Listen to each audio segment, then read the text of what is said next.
कानपुर में गंगा नदी खतरे के निशान से ऊपर बह रही है। उन्नाव और कानपुर के गांव बाढ़ से बेहाल हैं। प्रशासन की ओर से बाढ़ पीड़ितों को मदद मुहैया कराई जा रही है, लेकिन इन सबके बीच एक युवा ने मजहब की जंजीरों को तोड़कर बाढ़ पीड़ितों की मदद कर इंसानियत की नज़ीर पेश की है।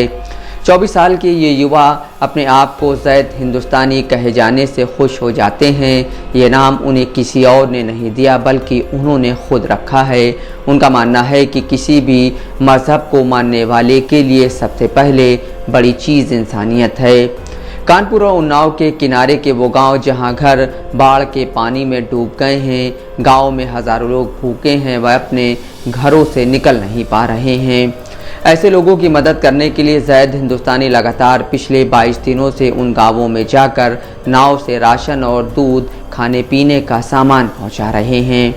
सुबह होते ही ज़ैद हिंदुस्तानी लोगों की मदद के मिशन पर निकल पड़ते हैं। ज़ैद बताते हैं कि 3 साल पहले देश में जब कोरोना आया तो उनके अंदर की इंसानियत जाग गई और अब वो लगातार गरीबों की मदद और इलाज के लिए काम कर रहे हैं। ज़ैद हिंदुस्तानी बाढ़ग्रस्त इलाकों में नाव के ज़रिए पहुंचते हैं। सुबह से ही बाढ़ग्रस्त इलाकों में दूध के पैकेट, ब्रेड के पैकेट और पकी हुई वेज बिरयानी के पैकेट बांटने का काम वह और उनकी टीम नाव से शुरू करते हैं। उन्होंने बताया कि लगातार यह काम दोपहर 3 बजे तक किया जाता है। इसके बाद 3 घंटे का समय माल को इकट्ठा करने के लिए लगाया जाता है। सुबह के वक्त दूध के पैकेट, ब्रेड के पैकेट और पानी के पाउच इकट्ठा किए जाते हैं। शाम के लिए नावों के द्वारा ऐसे घरों में राशन पहुंचाने का काम किया जाता है जहां पर खाना बनाया जा सकता है।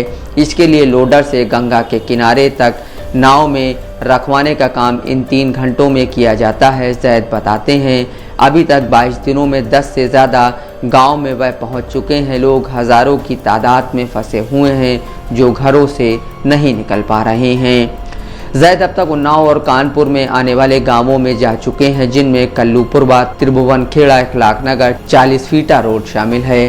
ज़ैद के बचपन के दोस्त जाकिर हुसैन के अलावा उनकी मदद के लिए एक पूरी टीम है जो लोगों की मदद को इंसानियत की खिदमत मानती है। ज़ैद के मुताबिक इस काम में करीब 20 से 25 हज़ार रुपये रोज़ाना खर्च किए जा रहे हैं। छोटी सी आमदनी और पारिवारिक बिजनेस की मदद से ही वह पैसा इकट्ठा कर पाते हैं। इसमें सबसे अहम किरदार उनके परिवार का है, जो यह मानता है कि लोगों की मदद करना ही सबसे बड़ी इंसानियत है। ज़ैद हिंदुस्तानी बताते हैं कि बाढ़ग्रस्त इलाकों में मदद के दौरान उनकी मुलाकात गोलाघाट में रहने वाले 45 साल के उमाशंकर उर्फ बच्चा भाई से हुई। बच्चा भाई चल फिर नहीं सकते। बीते 5 साल से वे घिसट कर चल रहे हैं। 5 साल पहले एक हादसे में पैर टूट गया था। इलाज के लिए उनके पास पैसे भी नहीं थे, इसलिए वह दवाई खाकर काम चला रहे हैं। ज़ैद कहते हैं उन्होंने तुरंत ही बच्चा भाई को लाल बंगला में मौजूद सावित्री प्राइवेट हॉस्पिटल में भर्ती कराया।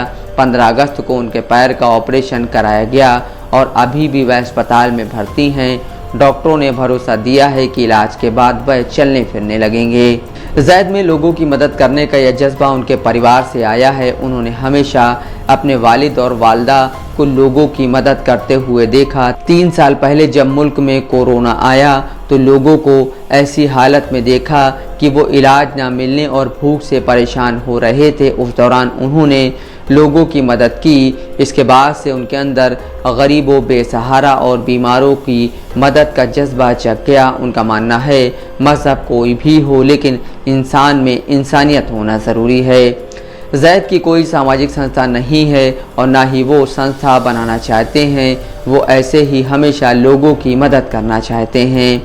उनका मानना है कि सामाजिक संस्था लोग अपने फ़ायदे के लिए बनाते हैं, इसलिए किसी के मन में यह भावना ना आए कि वह मदद करके कोई फ़ायदा उठाना चाहते हैं। उनका सबसे बड़ा मकसद है ज़रूरतमंद की मदद करना। उनकी नज़र में अपने धर्म को निभाने के लिए लोगों की मदद कर इंसानियत का काम करना है।